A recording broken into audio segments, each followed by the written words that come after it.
Before I give you some background on the history of photography, I wanted to take a few minutes to introduce you to the Lynn Museum, which we'll be visiting shortly. There are many kinds of museums: art museums, natural history museums, museums of science and industry, just to name a few. This is a picture of the Lynn Museum. The Lynn Museum is a history museum, meaning that their job is to collect, preserve, and exhibit papers and objects from Lynn's past. So what does the museum collect? Well, anything related to Lynn's past. Currently, they have about 9,000 objects. This includes furniture, textiles, paintings, children's toys, tools, just to name a few of the types of things that they have collected. They also have a number of photographs. Their collection holds anywhere between 1/4 to 500,000 photographs. Not all of these photographs are on display, of course, but this means that they have a rich selection of photographs to choose from. At the museum, you will be analyzing photographs from a photography exhibit called Focus Flash. Now that I've introduced you to the museum itself, I'd like to give you a brief introduction to the history of photography. You should be taking notes during this presentation so that you have some of this information when you're working on your own photographs. So the advent of photography had a huge impact on American life. This was the first time that people could see actual pictures of far-off places or family members who had died. I know it's hard for us to imagine a time before pictures were common, since they are such a part of our everyday life now, but it took a while to get to this point. In 1839, this is when we saw the first commercially successful method of photography. The method was invented by Louis-Jacques Mondy Daguerre from France. He named the photograph that he took after himself. This type of photograph was called a daguerreotype. A daguerreotype preserved an image on a sheet of silver-plated copper that was treated with chemicals to make it light sensitive. The result was an accurate and detailed image, as you can see right here. This is a daguerreotype of Daguerre himself. This was revolutionary. This was the first time that you could capture an image permanently and accurately. At the same time, though, there were some flaws with these initial daguerreotypes. They were heavy, but they were also delicate, so they were not easy to carry around, and you couldn't send an image to a friend in the mail, for example. They were very impractical to make copies from as well, so you were mostly just left with the original. This was not something that was being mass-produced at this point. They were also expensive. Only those with means could have portraits taken, although they were much cheaper than having your portrait painted. They were also fussy. The exposure time ranged from a few seconds to a few minutes, which meant that the subject had to be completely still during that exposure time, or the daguerreotype would be blurry. This also meant there were no action shots. The daguerreotypes were mostly just portraits or landscapes. In fact, because of the exposure time, devices were developed to hold your head still while you were having the daguerreotype taken. And we can see two representations of those devices here, behind the woman's head in this daguerreotype, and then in the illustration on the other side. As you can see, this made it rather difficult to look natural in the daguerreotype. However, the technology evolved, and different methods for photography eventually replaced daguerreotypes. These different technologies were cheaper and they were easier. By the 1860s, daguerreotypes weren't as common. Instead, they were replaced by tintypes, which were images taken on cheap metal plates. They were light, which was great. It meant you could send them through the mail, and it made photographs more accessible. There were several different methods of producing tintypes. that we saw as the technology developed. The first way of taking tintypes was a wet plate process. This involved putting a plate of metal in a camera while it was still wet. It made it easier to make copies of the image, and from one negative you could produce endless copies, unlike the daguerreotypes. So with this wet plate process, we began to see the mass production and consumption of photographs. In the 1870s, we saw the emergence of a dry plate technology. So you had a plate that was pre-coated with a gel substance, and it was much easier to work with than the wet plate from before.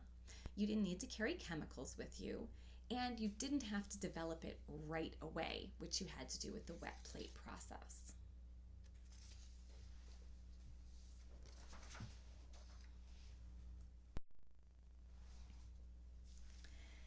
This led to the development of flexible roll film in the 1880s. So essentially, with the flexible roll film, you had paper instead of metal that was coated with gel. This was invented by a farmer in Wisconsin named Peter Houston, but it was popularized by George Eastman, who bought the patent and who you can see pictured here. Eastman invented the first box camera, the Kodak camera, which some of you may have heard of. The box camera, unlike earlier cameras, was handheld. It was light and it was portable, and you didn't need a tripod in order to take pictures. The camera was also preloaded with flexible roll film. So photographers no longer had to be responsible for developing their photographs. The camera came with film set up, and then you could just go to Kodak when you were finished, get your photos developed, and the camera reloaded with film. With box camera photography, photography became more of a hobby that anyone can do rather than something that just professionals can do. And you can see their slogan for the Kodak camera up there, which spoke to that. You push the button and we'll do the rest. So now that you know a little bit about why or how photography developed, let's think about why we might look at old photographs. Well, photographs are amazing sources of information about the past. However, you need to look longer than a quick glance to really learn something. To learn something, you need to look closely. So what I'm going to cover now are some questions to ask when you are examining photographs. The first question you want to consider is, when was the photograph taken? This can range from a very broad to a very specific answer. You might ask yourself questions like, well, what era was this taken in? What year? What season? Or was it taken during a specific event? Was it a celebration? Was it a war? Or was it a protest, as this picture seems to have been? In the photo, you want to look for clues. You might, for instance, look at the clothing that people are wearing or the technology that you see, like types of cars. Do they seem to have electric wires? Things like that. In this photograph, we have some pretty good clues based on the clothing and on what we see on the signs, many of which refer to Vietnam and stopping the war in Vietnam. So this helps to tell us that this photograph was probably taken during the Vietnam War. Another question you want to ask is, where was the photograph taken? You're not always going to be lucky enough to have something as clear as the Eiffel Tower in the picture to tell you where a photograph was taken. But you do want to ask yourself questions about what you can tell about where the photo was taken. Again, these questions might be specific or broad. You might ask, well, what country does it seem to have been taken in? What region? What city? Or even, what structure? What kind of building? Was this in a factory? Was it in a private home? Something else? These are all types of questions you want to ask when looking at a photograph. You also, of course, want to ask the questions who and what. Who and what are the subjects of the photograph? Is it a person, a place, a thing? Are you looking at a portrait? Are you looking at a landscape? Are you looking at an action shot? Does the photo represent students or a fireman or a nurse? This particular photograph is a rather famous photograph of Muhammad Ali and the Beatles. Again, as with the Eiffel Tower picture, you may not always have famous people or places in your photo, but you will want to consider what we can tell about the subject.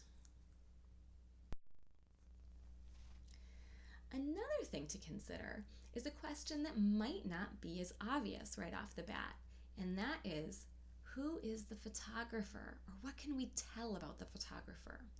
So you also want to look at who's behind the camera and think about that. Who's the photographer, and what is that photographer's motive in taking the picture? These can also be important questions because the photographer's agenda can influence how the photographer takes the photograph. For instance, how does the photographer frame the photo? What does the photographer choose to include and exclude? This usually isn't just an accident or simply random. Related to that idea that photographers are sometimes, or photographs rather, are sometimes representations of the choices made by a photographer, I want to investigate another idea, the idea that the camera never lies. So we often think of photographs as capturing the truth, that they are objective pieces of the past. But this isn't always true. They aren't always neutral records. They're not always concrete evidence of the past, and they can be manipulated in many stages. For example, I'd like you to take a look at the photograph that we see represented on this slide. This is one of the first examples of photo manipulation, and it's in an image that many of you may recognize. Here we have an iconic photograph of President Abraham Lincoln. As many of you may know, President Lincoln was assassinated in 1865. After his assassination, the country was desperate to find a way to memorialize him through a photograph. But they couldn't find a suitable photograph. They wanted one where he looked heroic, where he looked noble, and where he was standing. Unfortunately, all of the photographs they could find of Lincoln showed him sitting down. So, an enterprising photographer found a perfect body shot that he liked, and what he did was he took the head from one photo of Lincoln, he reversed it, and he put it on the body of a photograph of John C. Calhoun. The irony here is that John C. Calhoun was a politician from South Carolina who was in favor of slavery, and of course, Abraham Lincoln was very famously opposed to slavery. Well, while many photographs are not as manipulated as this one, sort of photoshopped as we might call it today, you should still keep in mind that photographs are not always candid natural shots. They can also be staged. A great example of this staging also occurred in photographs taken during the Civil War.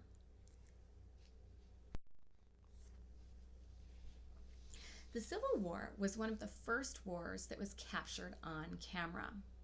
It was captured through thousands of photographs.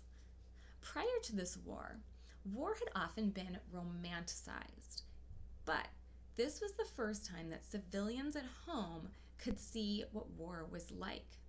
This was the first time that the horrors of the Civil War, or any war, could be brought home to everyday people and given a stark sense of reality through actual photographs. In this picture, we see Matthew Brady. He took the majority of the Civil War photographs that we're familiar with today. He was a photographer from New York City, and he traveled with a huge team of photographers documenting the Civil War. However, he had a specific motive. He wanted to show the horrible realities of war, and he wanted to make his audiences feel a specific way about the war that he was representing. As such, he was notorious for framing photographs and staging photos in such a way so that he could create more dramatic scenes. For instance, he would move bodies around or even add props. I'll show you just one example so that you can see what I mean. This is a photograph that was taken by Alexander Gardner. So not by Matthew Brady himself, but by Gardner, who was a photographer who was part of Matthew Brady's team. This photograph is called Home of a Rebel Sharpshooter. This picture was taken after the Battle of Gettysburg, which was one of the battles with the largest amounts of casualties during the Civil War. Like many other Civil War photographs taken by Brady and his team, this photograph was staged to increase the emotional effect that it would have on viewers. First of all, the original location of the man that we see in the bottom middle of this photograph was not by this stone wall. He was actually out in the open, about 100 feet away. Gardner had him moved for the photograph to make him look more like a sharpshooter sitting behind this stone wall. In addition to that, you can see that his head is propped up on a backpack underneath his head there. And so his head and his face are facing the camera, which would have made the audience feel more for this slaughtered soldier. Given where the soldier was initially found, though, he was likely an infantryman, not a sharpshooter, as the title suggests. In addition, the firearm, the gun that we see leaning against the wall there, this isn't the kind of firearm that would generally be used by sharpshooters. In fact, this firearm pops up in a lot of Gardner's Gettysburg photographs, which suggests this was probably a prop being used by Gardner. Okay, so what's the lesson here? What do I want you to take away from this? Basically, you can't take photographs at face value. They can be manipulated at every single stage, so you always need to interrogate photographs and not just take them at face value when you're analyzing them. Now, this doesn't mean that every photograph has been manipulated as much as these photographs that I've shown you, of course. But it does mean that you should carefully consider how a photograph is presented, what's included in that photograph, and where it's included, and why those things might be significant. So, to recap, here are some of the questions that you'll want to ask when you look at the images that you'll be seeing at the Lynn Museum and when you're analyzing photographs in general. First of all, who or what do we see in the photograph? Who's the subject, or what is the subject? Is it a person, a place, or a thing? Where was that photograph taken? What's the setting? What can we tell about the city, the region, the building, or other aspects of the setting? When was the photograph taken? What can we tell about the era, about the year, about the season, or the event that's being represented? And by whom was that photograph taken? Who is the photographer? Or what can we determine about the photographer? And last but not least, why was that photograph taken? What do you think the photographer's purpose was? And what can we tell about the intended audience? Well, that's all for now. But I would like to give a special thanks to Judith Marshall at the Lynn Museum, who very kindly shared her notes and PowerPoint presentation so that I could present some of this information to all of you as we prepare to analyze images at the Lynn Museum. We'll be meeting Judith Marshall in person when we visit the museum, and her contact information is here as well if you would like to get in touch with her.